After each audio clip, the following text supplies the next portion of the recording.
Estoy comiendo mierda, tremendo mierda. Hombre, la pasta va a ser cosas que tiene sentido, tiene desperdicio. Qué vacilo. Yes, sir. Hello, everybody. Welcome to another episode of Oops, Wrong Hole. All right. Let's get started. How are you people? How's the kickoff to your week going? I hope it was well, you know? I hope nobody gave you the business. Is that still slang? Was it ever slang? I think I remember somebody saying that. I'm gonna give you the business. That sounds like a fun threat, but it must be really sad to get threatened with that if you're an entrepreneur, because then you get excited and then they beat the crap out of you afterwards. You're gonna give me your business? Oh, that's awesome. Here, let me give you my email. Wait, what do you... Ow.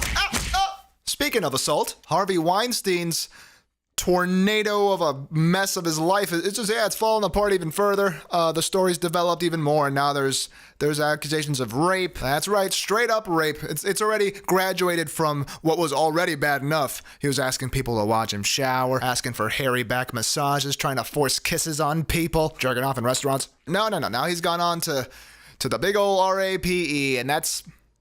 Yeah, bye-bye, Harvey. I know it's technically still alleged, but come on. I'm a big believer in judging people by their face, and his face says he did all of it. Just look at him. Look at those beady eyes. Just sitting there like two peas in a bowl of mashed potatoes. Like I said in the last episode, I really do think that now things are actually beginning to shift in a big way regarding that topic of male on female sexual assault and power dynamics issues and all that stuff. Things are starting to shift. It's the first step, and it's a big one. I feel like the public's attention is on this topic now in a way that, at least to my point of view, I've never seen it like this, where we're really focusing on this. Luckily, it hasn't fizzled out. The story just keeps growing, it feels like. It keeps just getting bigger, and with that will come change, because as soon as people know that it's an even more common occurrence than you ever imagined, that there's a tipping point there where you do suddenly see things in a different point of view. It just shift a little bit. And that, I think, has finally happened thanks to that new Me Too hashtag that's been going around, and all the stories that started with female celebrities and has now broadened out to the general public. It's becoming real in bold and italics and all that snazz. It's like in the Matrix when Neo finally saw the code. That's what it's like when that tipping point comes. It's the difference between being told someone has mono. You know, like when you're in high school and you're like, oh, hey, Tiffany has mono. What? Tiffany has mono. It's a difference between that, hearing it from a distance and having that very far away connection to it, and then having somebody come to your door and say, hey, everyone in town has mono, including me. Huh? Like that, that's the difference.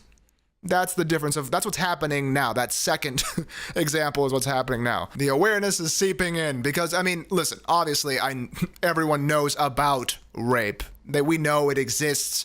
We know people have done it and are doing it and will do it in the future. We know that. But speaking personally, in my life, I haven't had any friends that I know of that have raped anyone. Or even friends that sexually harass people, like, catcall or whatever. That just hasn't entered into my circle. So that creates an accidental ignorance, at least for me.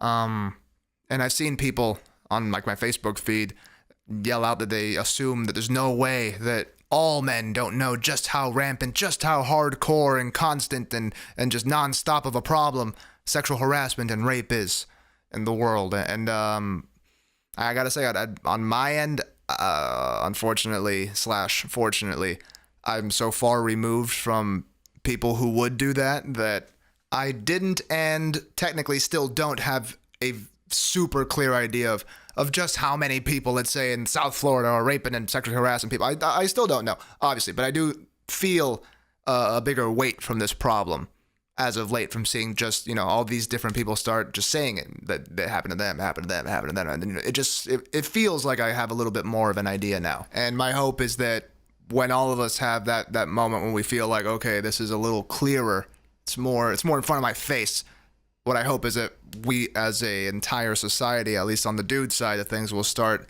being able to look out for it more. And we'll maybe be able to see things happening that before we kind of didn't pay attention to, so we didn't catch it. And now we'll start looking at the signs of when something like that is maybe developing in a club or at a bar or wherever the hell. If we're passing by somebody, maybe we'll give a little bit of a longer stare and see what's happening here. What are you doing, sir? What are you doing? She goes to the bathroom and you just immediately hover over her drink like a vulture? Better get your Cosby ass out of here. I put the pills in the drink. Now tonight you don't. Get the hell out of here. Take your pudding pops with you. That's right, we'll be keeping an eye out now. It's gonna be like 1,000 Batmans in every bar. Everybody's gonna get even too protective to the point where it ruins dates. You know, I really like you. Well, that's lucky, cause I really like you too. Hey, excuse me, is he harassing you, ma'am? Oh my god. Who are you? Shut up, OJ, I'm not talking to you. Listen, I'm just saying I saw from across the room. He was getting pretty close. I don't know, you seemed really tense. Yeah, I'm attracted to him. That's called sexual tension? Yeah, exactly. Like you're tense because you think this guy's gonna get all sexual. Well, not on my watch, Buster. What are you talking? Didn't you hear what she said? She's having a good time, man. She digs me. Wow. Spoken like a true sociopath. Look at this guy. Bet he thinks I'm attracted to him. What? No, I don't think you're attracted to me. Ha! Well, joke's on you, because I am. Oh my God. What the f*** is going on? Look, I'm not gonna lie to you guys. You're a little weird. Having a hard time reading the situation. Not sure what's going on. You're like Martians or something. I'm gonna go, okay? I'm gonna go. I'm sorry to disturb you. I wanted to help. And he was very handsome. Get the hell out of here. I'm going. Jesus Christ. You know that's gonna happen. Obviously not that exact situation, but a version of that is going to happen where people are now going to be trying to help out a lot more. And a lot of those times they're going to be totally misreading what's going on. People are going to get punched for no reason. Brawls are going to break out. But you know what? Hey, that's better than looking the other way or not noticing when something dark is happening. Something horrific. Now that's all going to be nipped in the bud, hopefully, little by little, bit by bit, brick by brick, ladies and gentlemen. That's what's going to happen. But I digress. Where were we at the beginning of the episode? Your days, how have they been? What happened? Was it swell?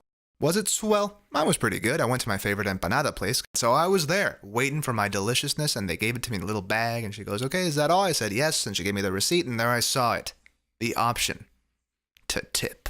Now, do I like to tip? No. But do I tip? Yes. Yes, I do. When I go eat somewhere, and I have a server who's a person, I tip.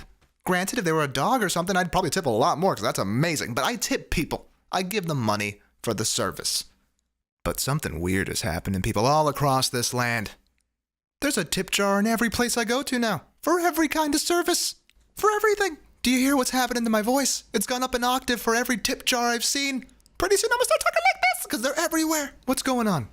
Are paychecks not a thing anymore? What's happening? I understand there's places that pay terribly. Okay, I worked at a movie theater. I get it. But I still think it's ridiculous to put in tip jars at places that before didn't have them. Because to me, what that tells me is these tip jars, they're a mind game. They're a mind game by the owners or the managers of these establishments because what they're doing is the following. Before the tip jar era, those jobs sucked. These people went to work, they got paid terribly, and that was where that ended. That was the job. They'd go to work, they'd be pissed at the managers. You suck, you should pay me more. All the anger, all the annoyance went to the manager. Yeah, the customers could be rude and whatever, but the economic anger went to the owner, went to the manager. Now, there's a tip jar. Now that there's a tip jar, that anger is like a river that's been parted in two. That economic anger is now half going towards the boss. He still sucks, but now the other half is going at the customers. Before, the customers never played a role in that. They would be there and they would just be considered either rude or nice. But the economic side of all this was always with the manager, with the boss. They're the reason the employee didn't get a good paycheck. They're the reason why they made so little, because they worked at a place that didn't give good wages. Now, what they're doing is still working at a place that doesn't give good wages, but the manager or the boss or whoever it is that had the tip jar idea now found a way to divide that river of anger, that flow of blame. They found a way to psychologically have the employee not place all the blame on them now. Now it's divided. Now, yeah, they still get a bad paycheck from these people. They still don't pay me well. But these customers, man, they're cheap. They're cheap. They can't even tip me. These places didn't even have tipping before. People who have worked in the same stores that I've been to for years never had this tip jar. Now they have it. And now they look at this tip jar and they go, hey, at least the boss let us make a little bit more dough. If only these customers would stop being so cheap. And I think that strains the customer-employee relationship. That makes it a little bit weird to buy at these places. At least for me it does. Every time I leave, my eye catches that tip jar. And I know I didn't put anything in there. And if it's a place I go to often, I start wondering, how many more times can I come here before my food starts tasting like piss? Oh God. How many more Cuban coffees can I get? How many more coladas can I get? before I take that sip and... Oh, God. I should have tipped. Oh, my God, that was salty. The urea. I think tip jars are like a ransom. I think it's like a threat. Like they're like, hey, you want me to do a good job, don't you? Better give me that tip. Wouldn't want something to happen to your food. We gotta nip this in the bud, people. Okay? If we don't stop this craziness, if we don't stop this, pretty soon there's gonna be 2 tip jars. That's right. 1 is going to be so you can tip for their service. And 2, there's going to be a tip jar so you can tip them for the convenience of them having a tip jar for you to tip them with. I don't understand. What's this second tip jar for? Oh, well, you know how we set up a tip jar so you could tip us? Yeah? Well, that second tip jar is so you can tip us for the effort we spent setting up that first tip jar, making it convenient for you to tip us, you know? Because, like, otherwise you'd have to go to each of us and tip us individually, but now you can just go to one convenient place, bro. 1 jar. But there's 2 jars. Okay, are you gonna tip us or not, bro? Come on. You can't be that cheap and that handsome. Oh, God, it's you again. That's right, baby. This is where I work during the day. And that's all we got for this episode. Thank you for tuning in to Oops, Wrong Hole. I'm Ramses Ralvacast, and I'm trying not to scream because I'm recording this pretty late, so this is going to be kind of a mellow goodbye. So long, everybody. Stay safe, and if you see somebody getting all sexual predatory on somebody else, by all means, stop it. But make sure you are not interrupting a nice moment. Keep an eye out. Also, be careful if you're keeping an eye out not to look too creepy, because you trying to do a good deed might look like you are the creepy perv, and, just be stealthy about it, okay? Watch some Jason Bourne before you try to be the Dark Knight. You know what I'm saying? Catch you later, guys. Thank you for listening, and hasta la bye-bye.